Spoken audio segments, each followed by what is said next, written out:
All right. So I guess let's go and do this then. For the folks who are thinking about moving up here to Alaska, what are some things you would recommend they start thinking about to help them as they're making that decision of if they want to make that jump themselves? One of the things that I don't know if it necessarily correlates with that question, but in my mind it does. Um, I think so many people hear that everything is so expensive up here and you're going to go broke trying to do this and trying to do that. And I think that people that tell them that are people that haven't lived here and haven't been here. Because you can vacation all you want, but there's a huge difference between vacationing and actually living here. And, when you don't have a state income tax, that actually stretches your paycheck much further. When you go shopping, now I know if I go like north into Wasilla or Palmer, I'll have a sales tax, but the sales tax is still minimal compared to what we were used to paying. But like here in Eagle River and in Anchorage, there's no sales tax. So, that's one thing that people need to take into account is that you can get a little more bang for your buck. Um, what's something that you would think of on that?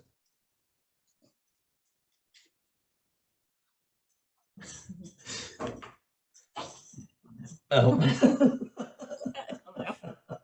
um, another thing too, I would really tell people to think about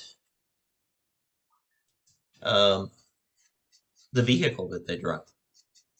Uh, you obviously don't have to have a four-wheel drive, uh, but you need to make sure that you hopefully have a little bit of ground clearance and for sure be willing to invest some money into some good tires, not only for the summer, because you're not going to stay home.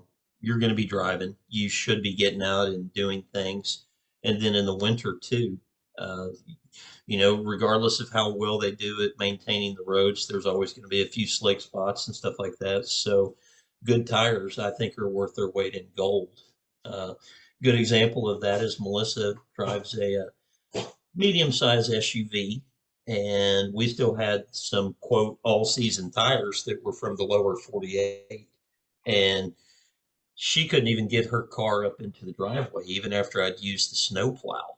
Really? And then we got some new tires for it, and heck, I'll take her car almost before I'd take my truck. Whenever I could put my truck instead of like four-wheel drive, I got a setting that I can do. Uh, what's it called? It's almost like putting my truck in all-wheel drive. So that thing doesn't slip and slide at all. But her car now, just because of spending a little bit of time and money and research and getting some decent tires, that makes all the difference in the world. Absolutely. Um, All right. and I I don't know. I don't want to be one of those that seems like I'm just rambling, but I want to come up with something that maybe somebody didn't think of to tell us. If we could go back and tell our future selves, or I mean ourselves before we moved here, is there something that you could think of as far as a warning on that, or even a hey, do it this way? She's just gonna sit here and grin at me and look pretty. Well, that's fine then. Well, So I do want to tell you, I will say this. You know this. I don't know about any of your listeners that would know this or not, but we definitely cannot give you enough credit and praise for being there for us, answering questions for us, really going that extra mile, uh, listening to our wants and needs, and being there.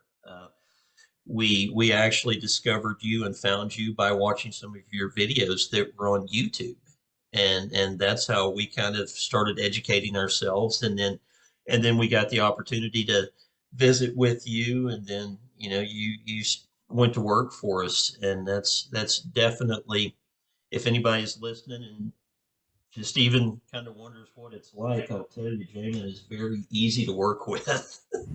Very patient with all the questions. Yes, very patient. Yeah, well, it was definitely a pleasure. When you see people who are committed to what they're doing and have a clear plan and a clear vision, and they know how moving up here is really going to fit into their bigger life plan, like it just makes it so much easier to go the extra mile and do everything we need to make it happen. And I remember on this one, it was kind of unique because we put a property under contract like before you guys had a chance to actually see it in person. So it was, yeah, that's becoming more and more common. Like you'd be surprised, but like at the time, that was definitely pretty new on everybody because that was right during the pandemic, more or less at that point. Yeah, because I flew up here end of February, beginning of March to be here for the inspection. So that was the first time that anybody from our household had actually, like seen this place in person. So yeah, that definitely helped. If somebody can do that, that's definitely a route you want to go, and then try to stay in the area where you're planning on purchasing at, which is what I did. So that way I could kind of get a feel for the community and just kind of a feel for the place. Right.